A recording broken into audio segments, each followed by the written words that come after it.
आपके चेयर है, आप संभालें प्लीज।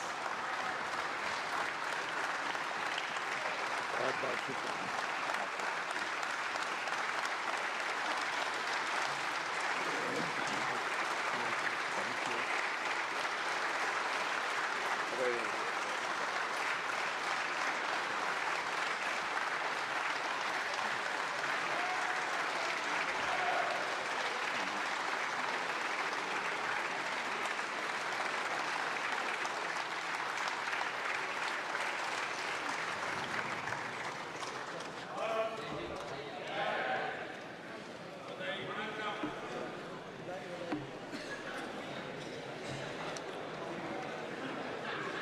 श्री किरेन रिजिजू जी,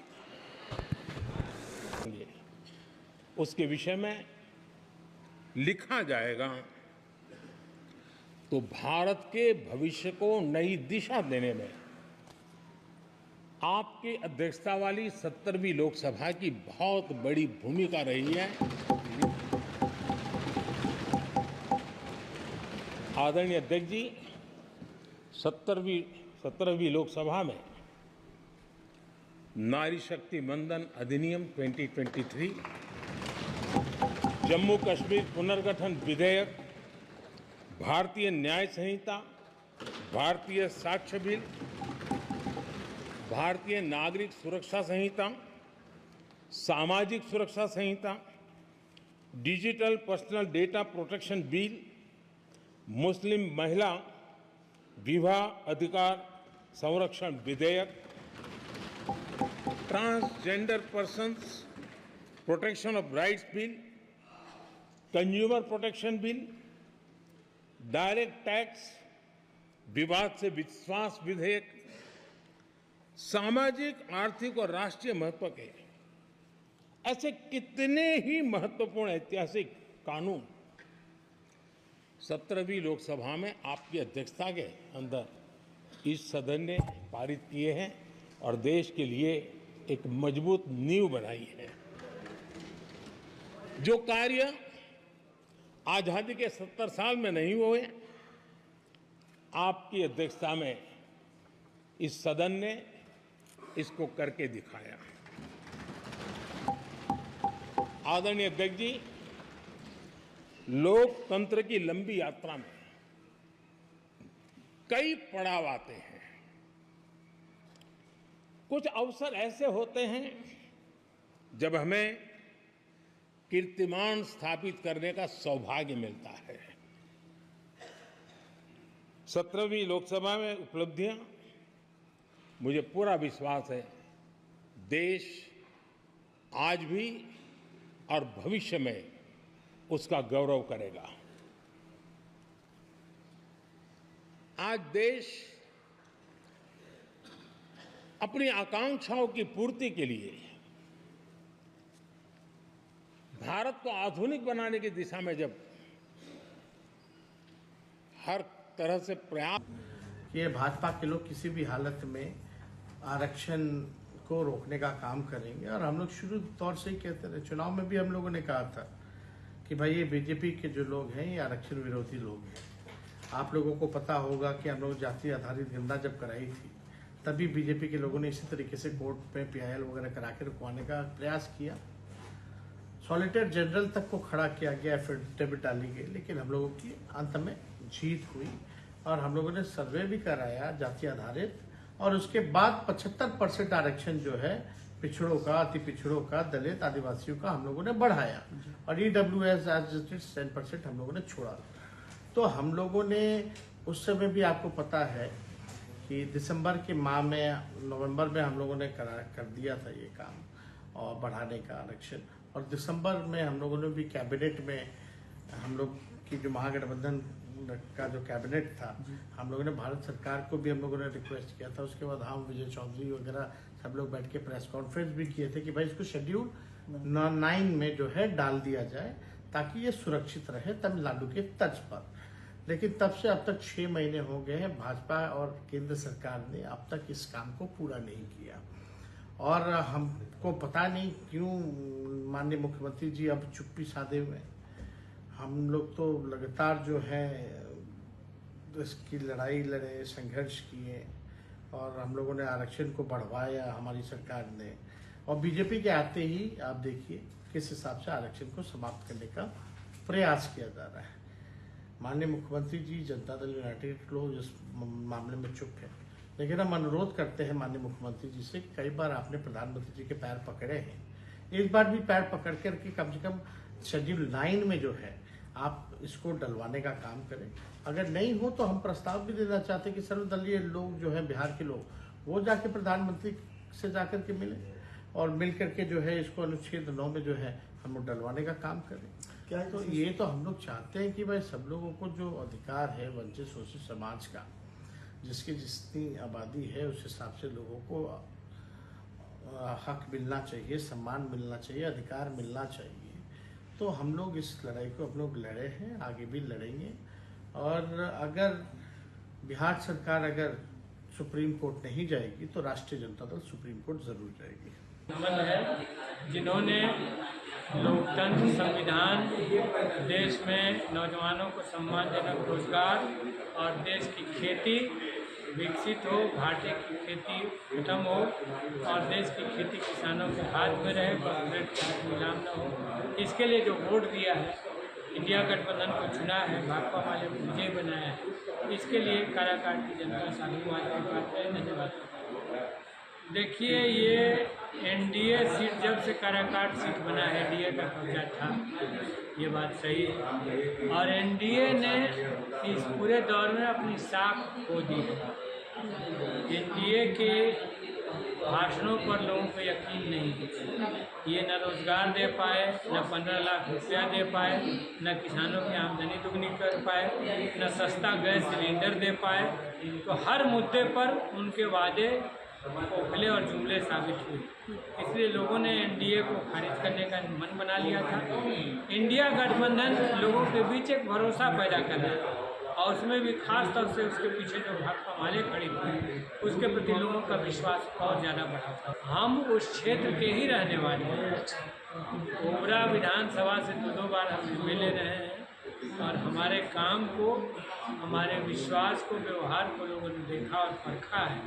और इसलिए आँख मूंद करके इस बार वहाँ की जनता एकदम तय कर चुकी थी कि इस बार माले को ये जवाबदेही सौंपनी है। देखिए, कई सवाल उभर के आए हैं, इनमें पाली पुल निर्माण का सवाल आया है, सहारा वालों का सवाल आया है। फिर मान लीजिए कि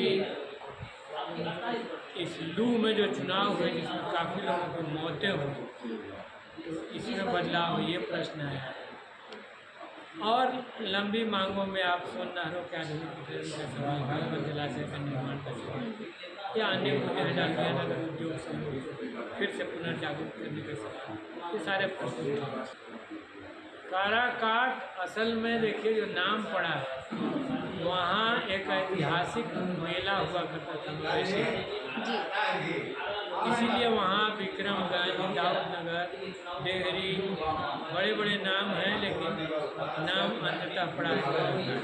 काराकाट अपने आप में कोई बड़ा शहर नहीं है, सही है, लेकिन वहाँ एक चर्चित पशु मेला था, उसके नाम पर काराकाट में पड़ा और अब वो विकसित होता हुआ शहर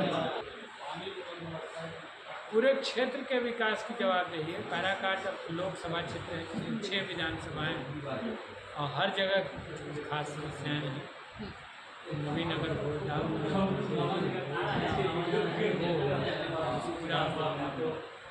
विक्रमगंज, नासिकगंज, सभी की समस्याएँ। भाकपा माले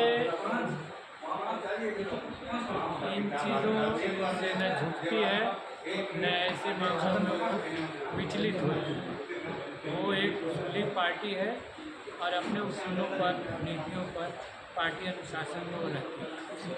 8 लाख लोगों को सरकारी नौकरी हम लोगों ने दे दिया और लाखों लोगों को रोजगार दिया।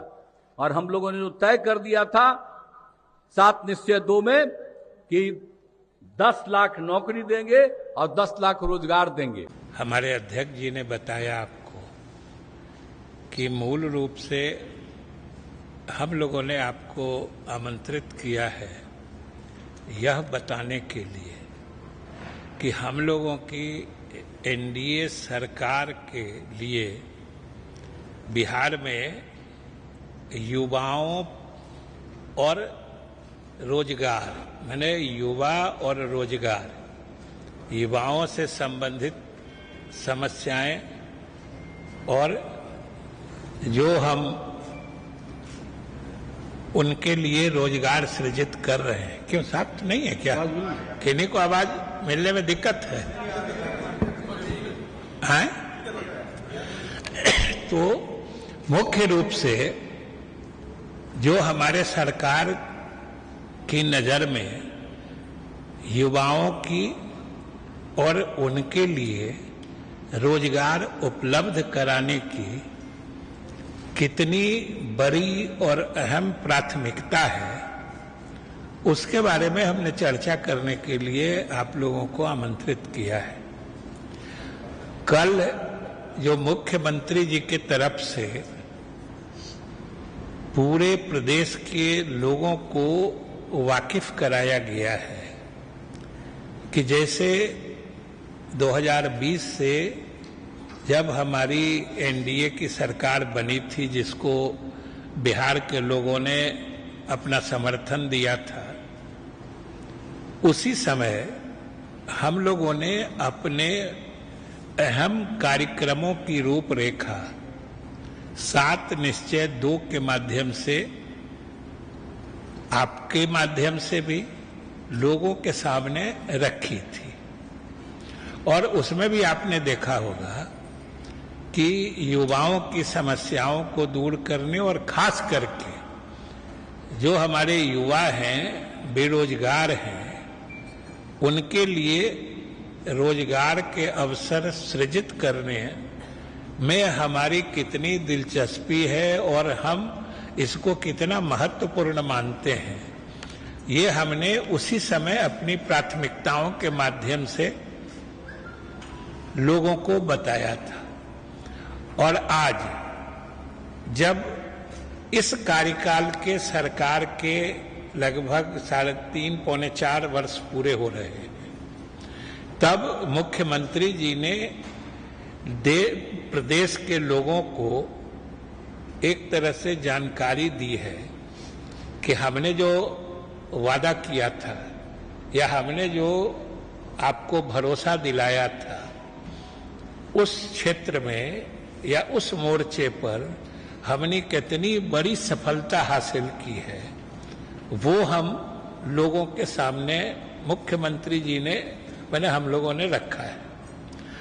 और आज यह स्पष्ट है कि भले कोई व्यक्ति या कोई पार्टी कुछ भी दावा करे, लेकिन आपके सामने जो आंकड़े आए हैं और वो सभी आंकड़े प्रामाणिक हैं, सभी विभागों से संकलित आंकड़े हैं, क्योंकि उसमें जो बातें कही गई हैं, जो आपने देखा होगा, क्योंकि आज मीडिया के हर क्षेत्र में उसका जिक्र आया है कि चाहे अब तक जो सरकारी क्षेत्र में नौकरियां दी गई हैं, चाहे रोजगार सृजित किए गए हैं, या फिर सरकार के दूसरे सरकार से अलग भी जो सृजित होने की संभावना या स्थिति पैदा की गई है, उसका भी जिक्र है।